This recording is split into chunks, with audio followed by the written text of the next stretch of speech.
So, on this line, I've got these blue lines right here, which are showing me halfway points, like retracements. And, a lot of people, they use Fibonacci's, right? I just look at the 50%. And what this basically tells me is simply the halfway point of the move. So let me show you what that means. So from the high back, last year to the bottom in March, it created that halfway point right there at 10.12, which is probably where it looks like it got up to. Let me clean this up. I'm going to take out the rest of these. So that right there is a very, very common level that stocks are going to respect and mess around on. It's that halfway point. It doesn't always happen, but it happens often enough that you can make money off of it very consistently. And that's what I'm always looking for. And so what happened was you got into it and it got up to that level, and you see how it kind of respected it, messed around at it. Yeah.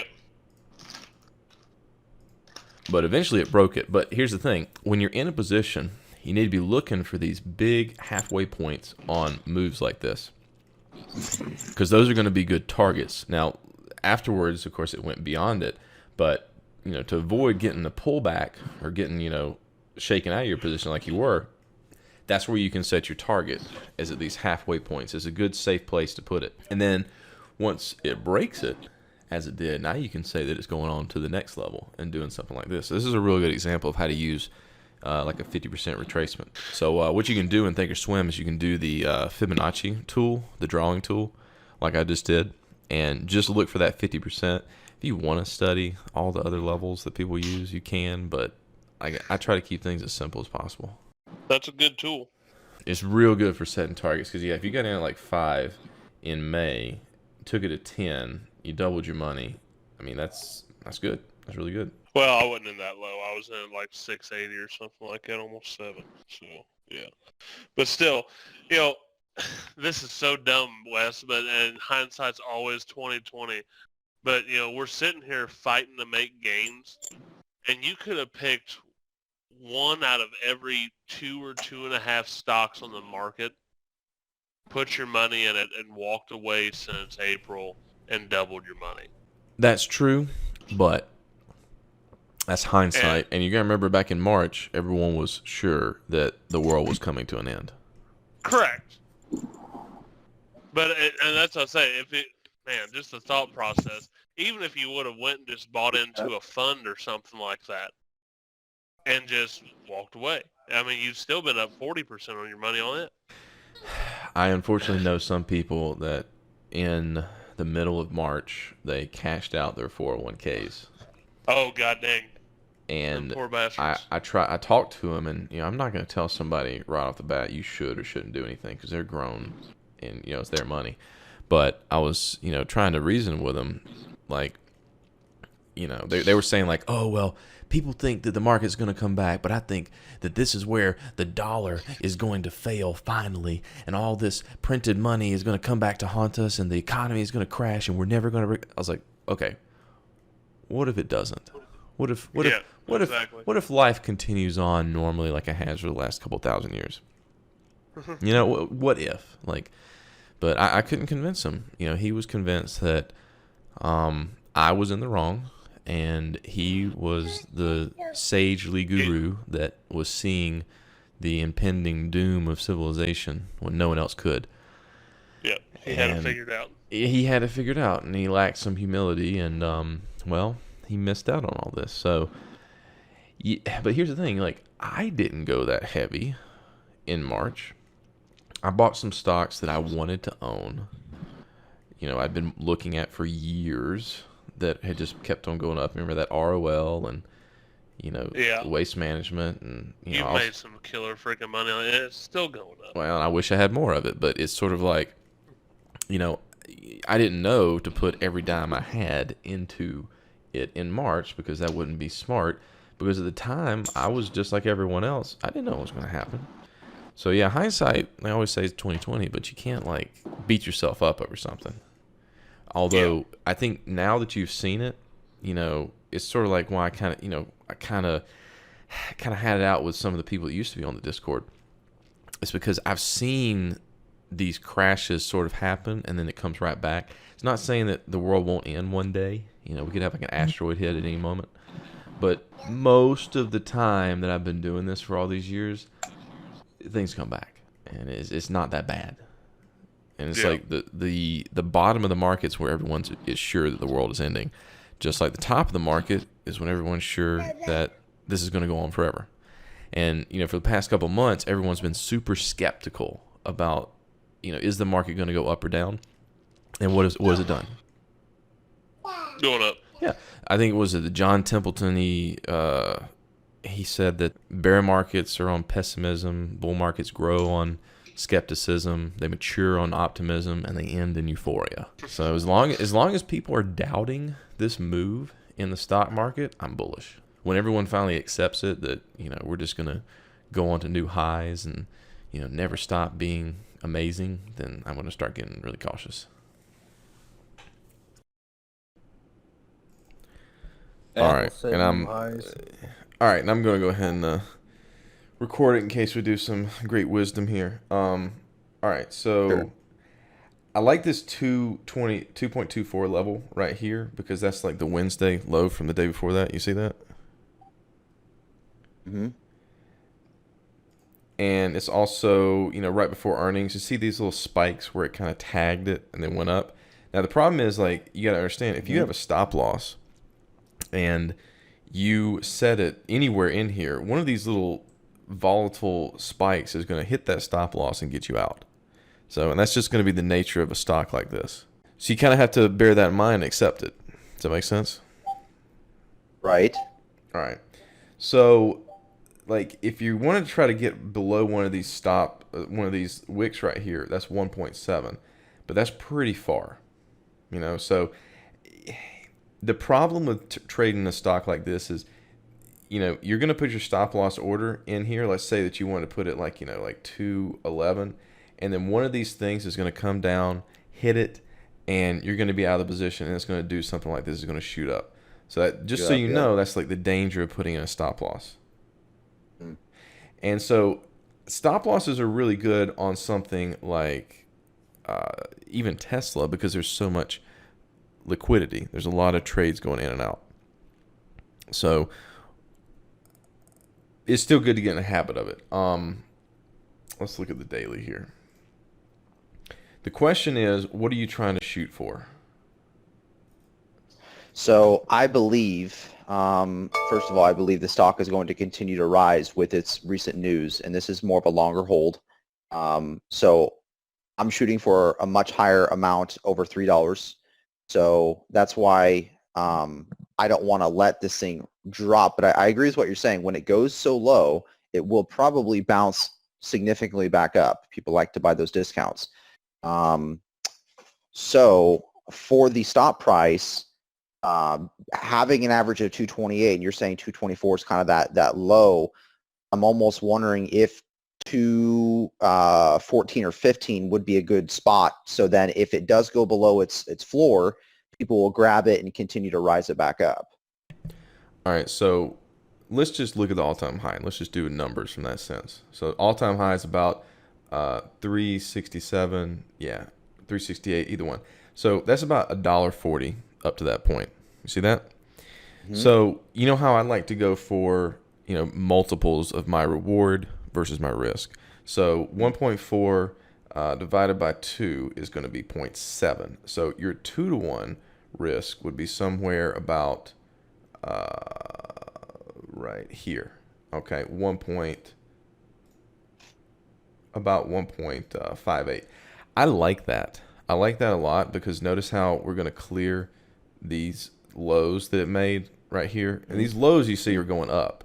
And I like these spikes actually too. It shows, theoretically, like if I was going to talk about reasons and fundamentals, that shows me some price structure of, when it gets down to here, a bunch of people buy it up.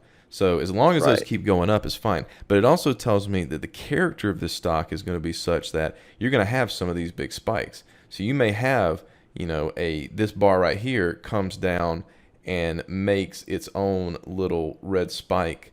Like, it could do that, but it's still going to make a higher one.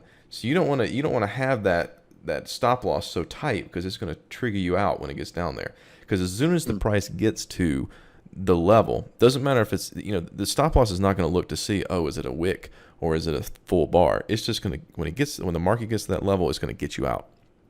I think we just identified one of my faults, and this is probably where I've been failing a lot and losing a lot. So you're right. I think if I set that bar much lower, I'm gonna lose the risk of that instant sellout when actually in all reality it will continue to rise back up, especially for a stock like this. It does, when PR hits, it jumps.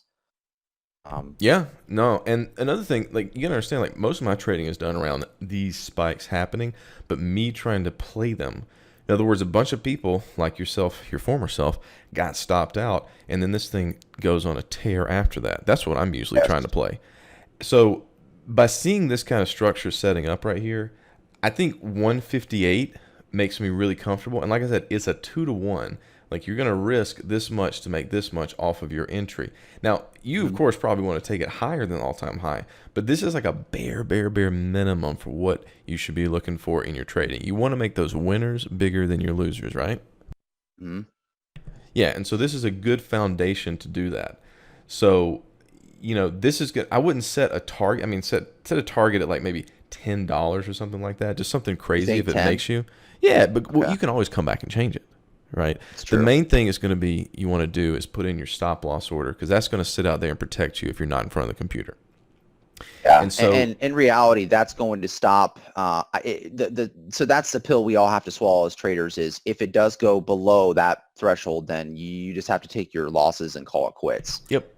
And you know what? It could come back. You could act like you're going to kick yourself, but you do this enough, and you won't, because what you're trying to protect yourself against is this thing getting to 58 and then dropping all the way down to under 1.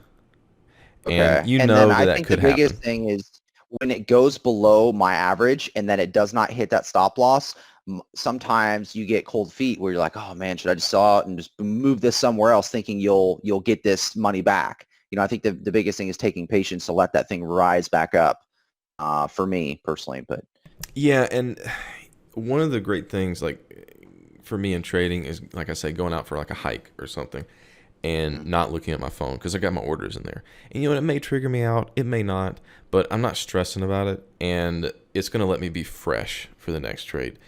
And trades come and go, and that's why in these last few days, like I wanted to get out of that Tesla.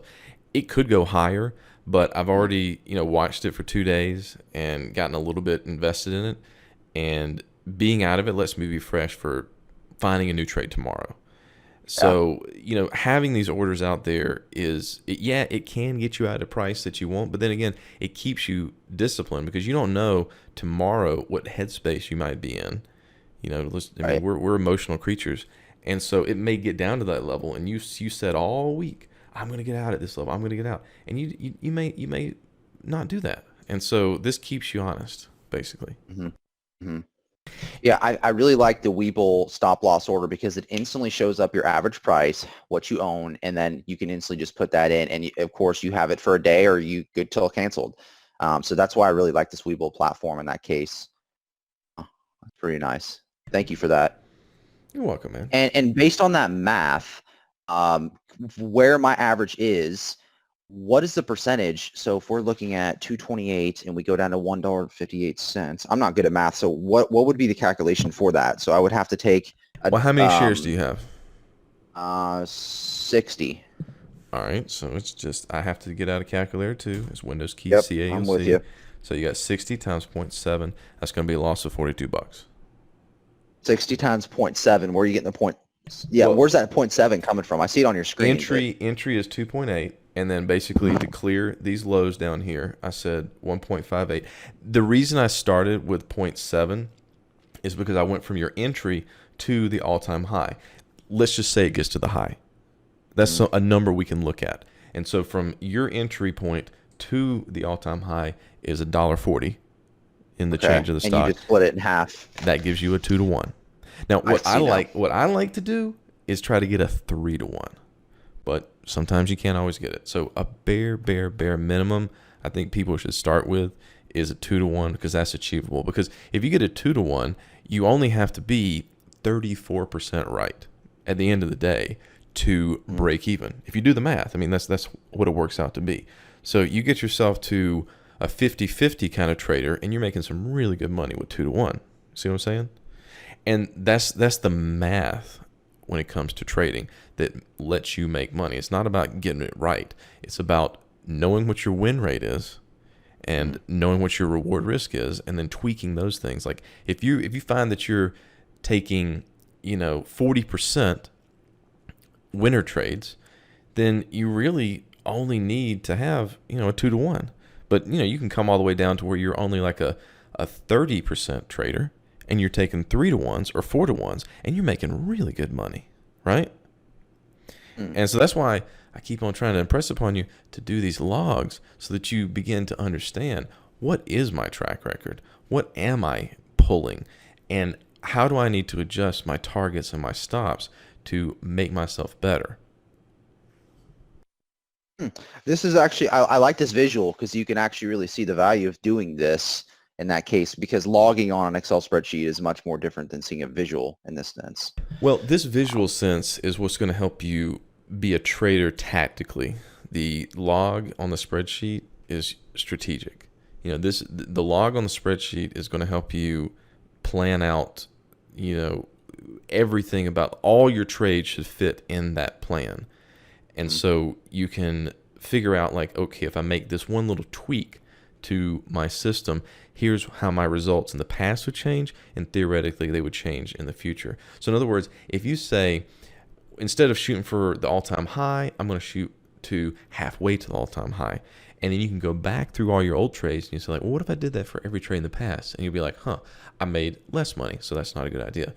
Or you come back and you say like, well, what if I only gave it 60 cents of a stop instead of 70 cents? Wow, like I just made a bunch more money because I cut off a lot of these losers. And so that's how trading is done. That it's little small improvements that you make in your system. And the only way that you're going to know that is if you look at all of your trades as a whole.